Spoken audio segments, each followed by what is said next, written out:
Kabajamtoota fi hordoftoota koo akkam nagaa jirtu jirra isiniin jedhaa jira. Kun giddugala wal'aansa fayyaati. Akkuma kana barnoota fayyaa dabarsuu irratti argamna karaa liiviitiin. Namoonni hedduun akka hordofaa jirtan ni beeka. Ammas ergaan nuti qabnu warroota viidiyoon kun hin qaqqabin viidiyoo kana nu dhaqqabsiisaa isiniin jenna. Kanaafuu fayyaa keenya irratti hojjechuu qabna.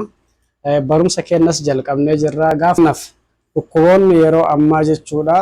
Dhukkuboonni yeroo ammaa namni ittiin rakkachaa jiru hedduutu jira. Isa akkamitti ka'umsi isaa maalinni waan jennu san baranna. Fakkeenyaaf dhukkuboota meeqa jira ka hawaasni ittiin rakkataa jiru. Dhukkuba akka coggaarraa, dhukkuba akka bowwuu, dhukkuba akka qorraa, dhukkuba akka hisdii, akka budaa hedduu jira jechuudha. Dhukkuboonni akkana hedduu jira. Kanaaf akkaataan nuti itti barsiifnu fakkeenyaaf dhukkubbii mataa, bowwoo mataa irraa jammarree jirna barumsa keenya. Warroonni mataan dhukkubu sa'aatii kanarraa kaaftanii liivii kanarratti sa'aatii nuti barsiifnu galgala keessaa sa'a 8 barumsi keenyan eegala galgala yeroo hundumaa jechuudha. Ganamas sa'a 11 booda 11 irratti hanga tokkotti deebina. Sagantaa kan akkasitti beeytanii hordofuu qabdan. Amma nuti barumsi nuti amma irra jirru waa'ee dhukkubbii mataa akkuma kana dhukkubbii bowwooti warroonni rakkachaa jirtan. Sababoonni dhukkuba bowwoo maalinni waan jedhu barachaa jirra. Gosa meeqatti qoodama kan jedhutti barataa jirra. Eessatti yaala argata waan jedhus dhukkubbiin mataa tokko namni bakkeen itti yaalamu tokko mana yaalaa saayinsaawatti yaalama, tokko mana yaalaa aadaatti yaalama, tokko dhuunfama ofiitiin of yaala jechuu namni.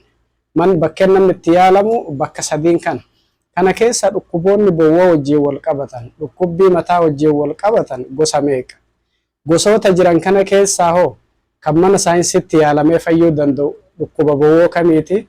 Kan qoricha aadaatiin wal'aanamee fayyuu danda'u immoo bowwoo gosa akkamiiti?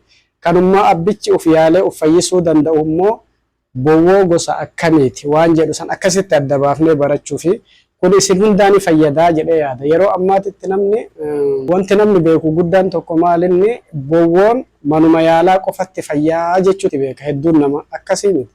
Bowwoon bakka mana yaalaa hundatti fayyuu hin danda'u. Tokko kan mana yaalaa saayinsaawatti fayyuu jira. Tokko kan mana yaalaa aadaatti fayyuu jira. Tokko kan dhuunfaa keetiin ati of yaaltee jennaan manumatti fayyitu jira jechuudha bifa salphaan. Kanaafuu waa'ee akkasii sana siistamoota akkanaa kana barannee hawaasni keenya muuxannoo fudhatee baasii tokkoon ala mana ofiititti akkamitti akka fayyadamuu qabu, dhukkuba akkamitti akka adda baafachuu qabu kanarratti barumsa kennina jechuudha. So kanaaf warroonni dhukkubbii mataatiin rakkatan sa'aatii kanarraa kaasaa galgala kanarraa jechuudha. Koottaa hirmaadhatii waa'ee dhukkubbii yookiin bowwoo mataatiif furmaanni maalinni, ka'umsi isaa maalinni, gosa meeqatu jira waan jedhu san bal'ifnee tokko tokkoon ragaa wajjin barataa deemna. Furmaata isaas waliin itti barbaadaa deemna. Kanaaf warroonni mataan na dhukkuba yeroo hunda mataan dhukkubbiin na dhiisuu dide jettanii dhukkubbii mataatiin rakkattan koottati baradhaa waliinuu furmaata itti barbaanna isiniin jenna.